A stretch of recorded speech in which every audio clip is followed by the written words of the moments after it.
क्या दीपिका सचमुच मौत के मुंह में पहुंच चुकी है? आखिर कौन है जो उसकी हर सांस पर नजर रखे हुए है? और मिश्का आखिर क्यों चाहती है कि दीपिका हमेशा के लिए इस दुनिया से चली जाए? आने वाले पलों में एक ऐसा सच सामने आने वाला है जो दीपिका की जिंदगी ही नहीं, पूरे परिवार को ही। दीपिका को इस बात का बिल्कुल अंदाजा नहीं था कि जिस दर्द को वह एक मामूली परेशानी समझ रही है, वही उसकी जिंदगी का सबसे बड़ा खतरा बनने वाला है। दूसरी तरफ मिश्का के चेहरे पर एक खतरनाक मुस्कान थी। वह मन ही मन सोच रही थी, अब तक तो दर्द शुरू हो गया होगा दीपिका, अब तुम्हें पूरी रात चैन की नींद नहीं आएगी। 12 घंटे पूरे होते ही तुम्हारी जिंदगी भी खत्म हो जाएगी। मिश्का की आंखों में नफरत साफ दिखाई दे रही थी। वह दूर खड़ी होकर दीपिका की तकलीफ की कल्पना कर रही थी और उसके हर दर्द से उसे सुकून मिल रहा था। उसे पूरा यकीन था कि इस बार दीपिका बच नहीं पाएगी। उधर दीपिका अपने घर में अचानक बेचैनी महसूस करने लगती है। उसकी सांसें तेज हो जाती है, आंखों के सामने धुंध छाने लगती है और उसके कदम लड़खड़ाने लगते हैं। वह खुद को संभालने की कोशिश करती है, लेकिन तभी उसके सीने में तेज दर्द उठता है। दीपिका समझ ही नहीं पाती कि आखिर उसके साथ हो क्या रहा है। वह जैसे ही आगे बढ़ने की कोशिश करती है, उसके कानों में अजीब सी आवाजें गूंजने लगती हैं। उसे ऐसा महसूस होता है जैसे कोई उसे लगातार कह रहा हो, तुम जहां खड़ी हो वहीं गिर जाओगी, अब तुम्हारा बचना नामुमकिन है। अगले ही पल दीपिका की आंखों के सामने अंधेरा छा जाता है और वह जमीन पर गिर पड़ती है। घर में अफरा-तफरी मच जाती है। सभी लोग घबरा जाते हैं। कोई पानी लाने के लिए दौड़ता है तो कोई डॉक्टर को फोन करता है। हर तरफ सिर्फ एक ही आवाज गूंज रही होती है, दीपिका जी, आंखें खोलिए, प्लीज आंखें खोलिए। लेकिन दीपिका कोई जवाब नहीं देती। उसे तुरंत अस्पताल ले जाया जाता है। इमरजेंसी वार्ड में डॉक्टरों की टीम बिना समय गंवाए उसका इलाज शुरू कर देती है। मशीनों की आवाज, डॉक्टरों की भागदौड़ और परिवार के लोगों की घबराहट माहौल को और भी तनावपूर्ण बना देती है। डॉक्टर तेजी से जांच करते हुए कहते हैं, मरीज की हालत बेहद गंभीर है, ऑक्सीजन मास्क लगाइए, तुरंत मॉनिटरिंग शुरू कीजिए, हमें हर सेकंड पर नजर रखनी होगी। दीपिका की धड़कनें कभी तेज हो रही थी तो कभी अचानक धीमी पड़ रही थी। मॉनिटर पर बदलती हुई लाइनें देखकर परिवार के लोगों की सांसें अटक जाती हैं। अस्पताल के बाहर खड़ा उसका परिवार भगवान से उसकी सलामती की दुआ कर रहा होता है, लेकिन किसी को यह नहीं पता कि इस हादसे के पीछे एक खौफनाक साजिश छिपी हुई है। वहीं दूसरी तरफ मिश्का को जैसे ही दीपिका के अस्पताल पहुंचने की खबर मिलती है, उसके चेहरे पर एक अजीब सी संतुष्टि दिखाई देती है। वह मन ही मन कहती है, मर जाओ दीपिका, सिर्फ एक बार मेरी मर्जी से मर जाओ, उसके बाद तुम्हें दोबारा कभी दर्द नहीं सहना पड़ेगा। लेकिन मिश्का यह नहीं जानती कि किस्मत ने उसके लिए भी एक ऐसा जाल बिछाया है जिससे निकल पाना उसके लिए आसान नहीं होगा। क्या दीपिका मौत को मात दे पाएगी? क्या डॉक्टर समय रहते उसकी जान बचा पाएंगे? और सबसे बड़ा सवाल, क्या मिश्का की साजिश का सच सबके सामने आएगा? इन सवालों के जवाब कहानी के अगले भाग में सामने आएंगे, जहां हर रात से पर्दा उठना शुरू होगा। अस्पताल के इमरजेंसी वार्ड के बाहर हर किसी की निगाहें ऑपरेशन थिएटर के बंद दरवाजे पर टिकी थी। हर बीतता हुआ सेकंड परिवार के लिए किसी सजा से कम नहीं था। दीपिका के अपने लोग बार बार भगवान से प्रार्थना कर रहे थे कि किसी तरह उसकी जान बच जाए, लेकिन अंदर डॉक्टरों की टीम जिंदगी और मौत के बीच चल रही इस जंग को जीतने की पूरी कोशिश कर रही थी। मॉनिटर पर दीपिका की धड़कनों का ग्राफ लगातार ऊपर नीचे हो रहा था। डॉक्टरों के चेहरे पर चिंता साफ दिखाई दे रही थी। एक डॉक्टर ने घबराते हुए कहा, ब्लड प्रेशर तेजी से गिर रहा है, ऑक्सीजन लेवल भी लगातार नीचे जा रहा है, हमें तुरंत कारण पता लगाना होगा। डॉक्टरों की टीम तेजी से जांच में जुट जाती है। शुरुआती रिपोर्ट देखकर सभी हैरान रह जाते हैं। दीपिका की हालत किसी सामान्य बीमारी की वजह से नहीं बिगड़ी थी। उसके शरीर में कुछ ऐसा पहुंचा था जिसने धीरे धीरे उसके पूरे सिस्टम को कमजोर कर दिया था। डॉक्टर एक दूसरे को देखते हैं। मामला अब सिर्फ मेडिकल इमरजेंसी का नहीं रहा था, बल्कि किसी गहरी साजिश की तरफ इशारा कर रहा था। उधर अस्पताल के बाहर बैठे परिवार वालों के मन में कई सवाल उठने लगे थे। आखिर कुछ घंटे पहले तक बिल्कुल ठीक दिखने वाली दीपिका अचानक इतनी गंभीर हालत में कैसे पहुंच गई? क्या यह सिर्फ एक हादसा था या फिर किसी ने जानबूझकर उसे नुकसान पहुंचाने की कोशिश की थी? इसी बीच दीपिका का सबसे करीबी इंसान उसकी कुछ पुरानी बातें याद करने लगता है। उसे याद आता है कि पिछले कुछ दिनों से दीपिका बार बार कह रही थी कि उसे अजीब सी बेचैनी महसूस होती है। कई बार उसे चक्कर आए थे और अचानक कमजोरी भी महसूस हुई थी।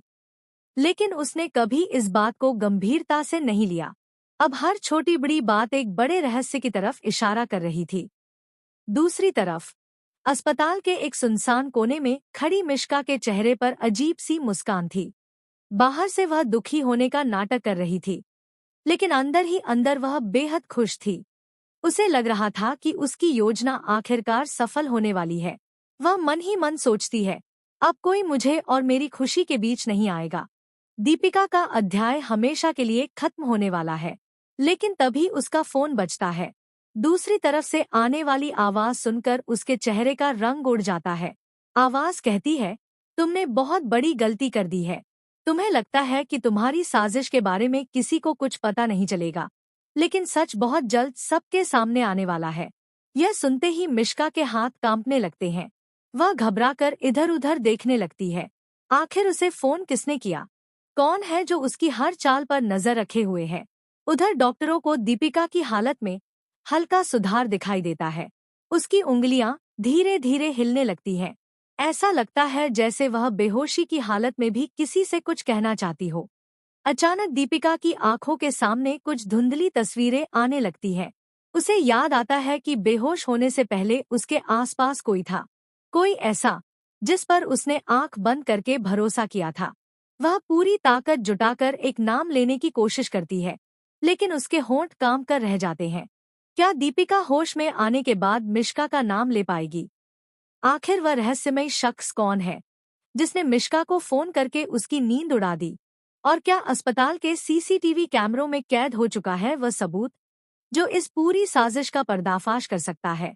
आने वाले पलों में कहानी ऐसा मोड़ लेने वाली है जहां हर रिश्ता शक के घेरे में होगा और हर चेहरा एक नया राज छिपाए नजर आएगा।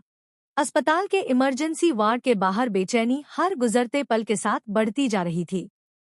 परिवार के लोग उम्मीद और डर के बीच झूल रहे थे। तभी ऑपरेशन थिएटर का दरवाजा खुलता है और डॉक्टर बाहर आते हैं। सभी घबराकर उनकी तरफ दौड़ पड़ते हैं।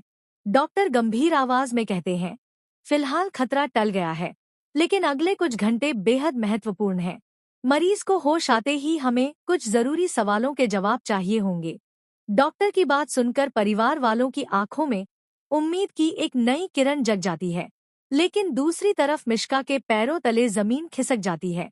उसे पूरा यकीन था कि दीपिका कभी वापस नहीं लौटेगी, लेकिन किस्मत ने उसका खेल बिगाड़ दिया था। मिश्का खुद को संभालने की कोशिश करती है, लेकिन उसके चेहरे का डर साफ नजर आने लगता है। उसे बार बार वही रहस्यमयी फोन कॉल याद आ रही थी।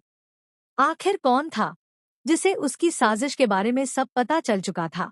इसी बीच अस्पताल की एक नर्स डॉक्टर को एक अहम जानकारी देती है।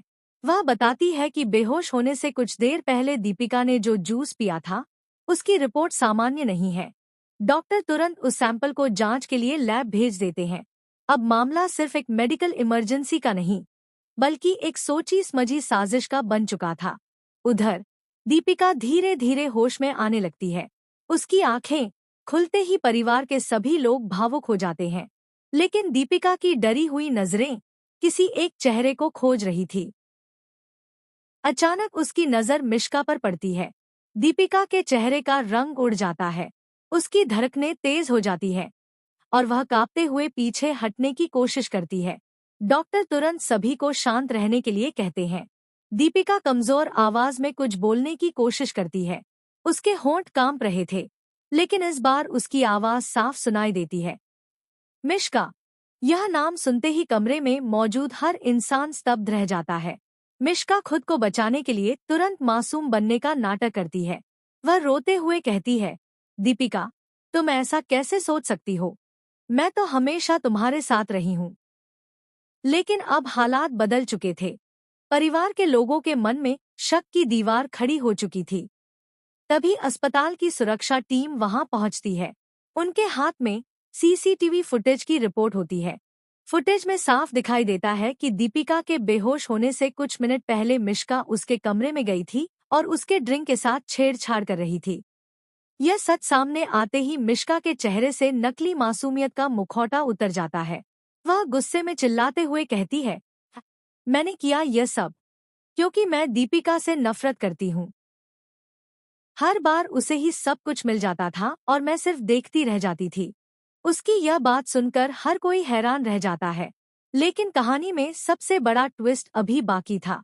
तभी वही रहस्यमयी शख्स सामने आता है जिसने मिश्का को फोन किया था। वह बताता है कि उसे काफी समय से मिश्का की हरकतों पर शक था, इसलिए उसने पहले ही उसके खिलाफ सबूत इकट्ठा करने शुरू कर दिए थे। मिश्का समझ चुकी थी कि अब उसके पास बचने का कोई रास्ता नहीं है। सुरक्षा टीम उसे अपने साथ ले जाती है और वह जाते जाते दीपिका को घूरते हुए कहती है, इस बार तुम बच गई हो। लेकिन यह कहानी यहीं खत्म नहीं हुई है। मिश्का की यह चेतावनी सभी के मन में एक नया डर पैदा कर देती है। उधर दीपिका अपने परिवार का हाथ थाम कर मुस्कुराती है। उसने मौत को बहुत करीब से देखा था, लेकिन अब वह पहले से ज्यादा मजबूत बन चुकी थी। हालांकि एक सवाल अभी भी अनसुलझा था। क्या मिश्का अकेले ये सब कर रही थी या उसके पीछे कोई और भी था? अगर आप जानना चाहते हैं कि इस साजिश का असली मास्टरमाइंड कौन है, तो कहानी का अगला भाग बिल्कुल मिस मत कीजिए, क्योंकि आगे होने वाला है ऐसा खुलासा जो हर रिश्ते की सच्चाई बदल देगा।